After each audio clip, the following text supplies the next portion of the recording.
Now we go to the next speaker. This is a very interesting person whom we have. मैं इनके lectures भी सुन चुका हूं. बहुत अच्छा लगा जब स्वामी जी जो है मोहम्मद सल्लल्लाहु अलैहि वसल्लम के बारे में रिसर्च करते हुए बहुत हाई लेवल बात जो है बहुत आसानी तरीके से रखते थे. मैं उनको ये पूछना चाहूंगा, ये चेंजेस कैसा शुरू हुआ आपके अंदर? यानी आप पहले एकदम ऑपोजिट थे. वो जो किताब पहले जो किताब लिखे टोटली एंटी इस्लामिक था. बाद में अभी जो है आप एकदम पॉजिटिव अंदाज में, ब्यूटीफुल अंदाज में, बहुत सारे मौलवी भी आपको मैच नहीं कर सकते. पूरे मौलवी करके नहीं बोलता हूं, बहुत सारे यानी उलमा में भी हर आदमी के पास जो है वो जो बोलने का तरीका जो है हर आदमी के पास नहीं हो सकता है. तो उस अंदाज में आप जो बोल रहे हैं बहुत डीप स्टडी करते हुए आप लोगों के सामने आ रहे हैं. तो what is the transition phase, कैसा हुआ है? ओम पूर्णमदः पूर्णमिदं पूर्णात् पूर्णमुदच्यते पूर्णस्य पूर्णमादाय पूर्णमेवावशिष्यते. ओम शांति शांति शांति. एक अखबार निकलता है उत्तरी भारत में, दैनिक जागरण, बहुत मशहूर, सबसे ज्यादा पाठक हैं उसके. उसमें एक लेख छपा था, दंगे क्यों होते हैं. बल्लाज मधोक, जो बुजुर्ग लोग हैं उनको जानते होंगे बल्लाज मधोक को, उन्होंने एक लेख लिखा था और कुरान मजीद की कुछ आयतें दी थी. तो वो आयतें देखने के लिए कि क्या वास्तव में सही है कि नहीं, मैं इलाहाबाद में एक दुकान में गया और मौलाना फतेह मोहम्मद खान साहिब जालंधरी और मौलाना अब्दुल पारिक साहब की हिंदी का अनुवाद ले आया और उसमें हमने देखा तो वो कुरान मजीद की वो आयत वैसे ही मौजूद थी. तो मुझे लगा कि ये बात सही है और मैंने किताब लिखी, इस्लामिक आतंकवाद का इतिहास. बाला साहब ठाकरे को बहुत पसंद आई, उन्होंने उसका अंग्रेजी ट्रांसलेशन कराया, the history of Islamic terrorism के नाम से. बाद में एक सज्जन ने, अब मैं वहां आ रहा हूं कि मेरा सोच कैसे बदला. मुंबई के एक व्यापारी ने मुझसे कहा कि स्वामी जी आप जो काम कर रहे हो उसमें फंड की जरूरत है, फंड आपको नहीं मिल रहे, आप ऐसा करिए किताब इस्लाम पर लिखिए अमेरिका के लिए कि वास्तव में इस्लाम से अमेरिका को खतरा है, तो आपको अच्छा खासा आपको वहां से रॉयल्टी मिलेगी, आपके सारे काम चल जाएंगे. लेकिन वो बड़ी किताब होनी चाहिए.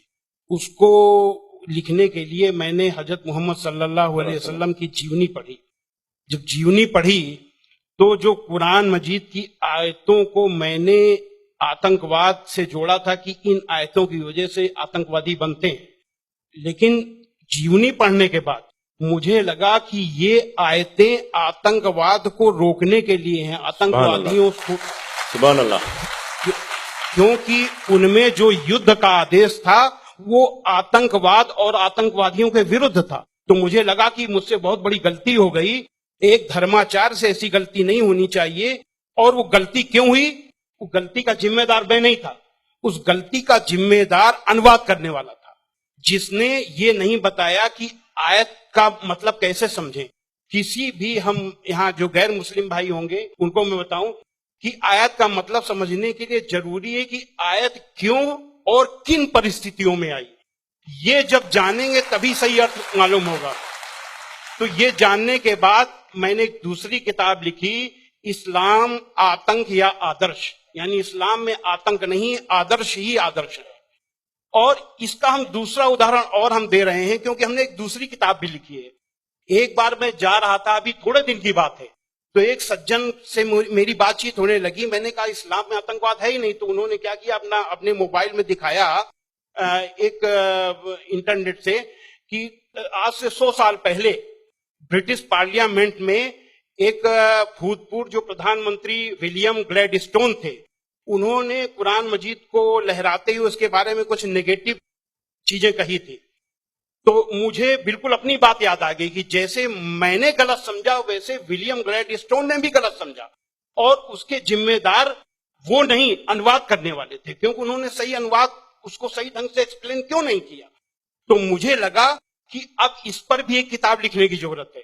तो मैंने एक दूसरी किताब लिखी है, कुरान जीने की कला. वो अंग्रेजी हिंदी में है, वो छप चुकी है जामिया नगर में जो जमात इस्लामी के मरकज से छपी है. अंग्रेजी में इस्लाम एंड आर्ट ऑफ लिविंग के नाम से अंग्रेजी में भी छपेगी. अब इन सारी चीजों जो मैंने इस्लाम को देखा, कुरान को देखा, उसके हिसाब से मैं एक छोटे से निष्कर्ष पे पहुंचा कि इंसान में इंसानियत लाने के तरीके का नाम इस्लाम है। सुभान अल्लाह। और ये जुमला नहीं है, ये जुमलेबाजी नहीं है कि मैं अपने तरफ से मैंने कोई एक मुहावरा कह दिया, एक जुमला फेंक दिया। ये बात दलील के साथ मैं बताऊंगा और मैंने दलील के साथ देखा है। ये इंसानियत के दुश्मन है काम, क्रोध, मद, लोभ, मोह। ये दुश्मन है और कुरान मजीद में इन सब के लिए बहुत ही बड़ी बुराई बताया गया है और रोक लगाई गई है। पहले एक चीज हम काम को ले लेते हैं। काम यानी कि किसी भी महिला को, किसी भी औरत को अपनी बीबी को छोड़ करके और दुनिया की जितनी महिलाएं हैं उनको अपनी मां, बहन, बेटी समझना, ये कुरान में बहुत ही सख्ती से पालन करने के लिए कहा गया है। अभी तक आप लोगों ने देखा होगा कि जो गैर मुस्लिम भाई हो सुने कि किसी भी मर्द को देख करके औरत को अपनी निगाहें नीची कर लेना चाहिए, लेकिन कुरान का क्या हुक्म है? कुरान के सूरा 24 आयत नंबर 30 में है, ऐ मोहम्मद मोमिनों से कह दो कि वे अपनी गैर जो भी महिलाएं हैं जो उनको देख करके अपनी निगाहें नीची रखा करें और अपनी शर्मगाहों की हिफाजत करें। सुभान अल्लाह। यानी जब सुभान अल्लाह।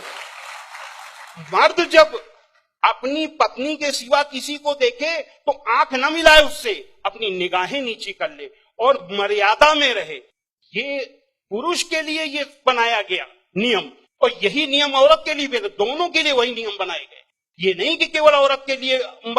कहते हैं कि इस्लाम में औरत को दबाया जाता है, लेकिन मर्द के लिए कितना सख्ती से नियम बनाया गया। तो ये काम के लिए कितनी सख्ती की गई। क्रोध, गुस्सा के लिए सबसे पहले गुस्सा का तरीका इस्लाम में इतना आसान बताया गया कि देख करके मैं सबसे ज्यादा प्रभावित हुआ। कहा जाता है अगर गुस्सा अगर किसी का रुक जाए तो वो पूरा संत बन गया, साधु बन गया।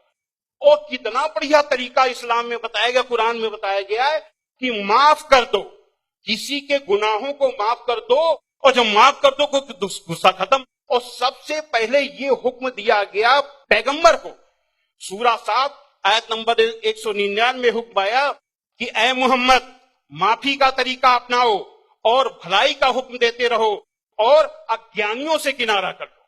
सबसे पहला माफी का हुक्म अगर आया तो अपने पैगंबर के लिए आया। और ऐसे लोगों को क्या कहा गया? सूरा 3 आयत नंबर 134 में अल्लाह का हुक्म है कि जो लोग तंगी और खुशहाली की हर हालत में अच्छे से अच्छा काम करते हैं और गुस्से को रोकते हैं और लोगों के गुनाहों को माफ करते हैं तो अल्लाह ऐसे लोगों को पसंद करता है जो ऐसे अच्छा से अच्छा काम करते हैं। हजरत मोहम्मद सल्लल्लाहु अलैहि वसल्लम पर कुरान उतरने के बाद आपके दिल में उतर गई, दिल में उतरने के बाद आपके कर्मों में उतर गई। आपके एक एक कर्म कुरान में अल्लाह के हुक्म के अनुसार हुआ करते थे। आपने पहले खुद अपने आचरण में लिया, अपने अखलाक में लिया, तब दूसरों को बताया। फतेह मक्का के दिन वो अबू सुफियान जो आपके खिलाफ मक्का की एक एक लड़ाई में आपका के खिलाफ नेतृत्व करते थे, जब वो सामने पड़े फतेह मक्का के दिन तो हजरत मोहम्मद सल्लल्लाहु अलैहि वसल्लम ने कहा कि आज अबू सुफियान को माफी और जो अबू सुफियान के घर में दाखिल हो जाए उसे भी माफी। आज जो अपने घर के दरवाजे बंद कर ले उसे माफी, जो मस्जिद में चला जाए उसे भी माफी। अब आप सोचिए, जिस मक्का में कदम कदम पे आपका विरोध था, कदम कदम पे आपके रास्ते पे रोड़े अटकाए गए और जो 10,000 लोगों की फौज के साथ आप जब पहुंचे तो किसकी हिम्मत थी कि सामने होता? सारे के सारे लोग छिप गए। जब हजरत मोहम्मद सल्लल्लाहु अलैहि वसल्लम ने देखा कि कोई नहीं दिखाई दे रहा तो बहाना बनाया माफी देने का। ये बहाना क्या बनाया कि जो यहाँ चला चुप जाए उसे माफी, जो वहां चुप जाए उसे माफी, जो वहां चुप जाए उसे भी माफी। यानी किसी न किसी बहाने सबको माफी, माफी, माफी और माफी। माशाल्लाह, माशाल्लाह। स्वामी जी, आपको रोकना मेरे दिल में क्या है, ख्वाहिश तो नहीं है, मगर मैं पैनल डिस्कशन कंडक्ट कर रहा हूं अभी, इसलिए आपसे एक सवाल भी मैं करूंगा। मैं समझ रहा हूं आपके जो रिसर्च बहुत डीप है, फिर भी एक सवाल मैं आपसे पूछना चाहूंगा। अभी आपको ये रिसर्च होने के बाद क्या आपको ये लग रहा है कि मुसलमान जो आजकल के बहुत सारे मुसलमान जो है वो खुद जितना आपने रिसर्च किए अक्सर लोग रिसर्च नहीं करें, क्या ये एक वजह हो सकता है?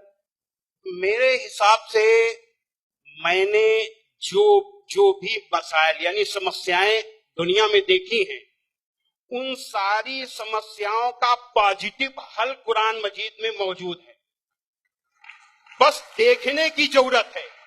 जो ईश्वरीय किताबें होती हैं वो बहुत ही रहस्यमयी होती हैं, उनको समझना आसान काम नहीं है। उसके लिए तन और मन दोनों की पवित्रता चाहिए। केवल शरीर नहाया धोया ना हो, केवल शरीर की को पाक करने की ही केवल जरूरत नहीं है, मन को भी पाक करने की जरूरत है। जब शरीर और मन से पाक होकर के आप देखेंगे तो उसका राज समझ में आएगा, आपकी हर समस्या का हल कुरान मजीद में मिल जाएगा। और उसी नजरिए से आज का मुसलमान कुरान मजीद को नहीं देख रहा, इसीलिए समस्याएं पैदा हो रही। Thank you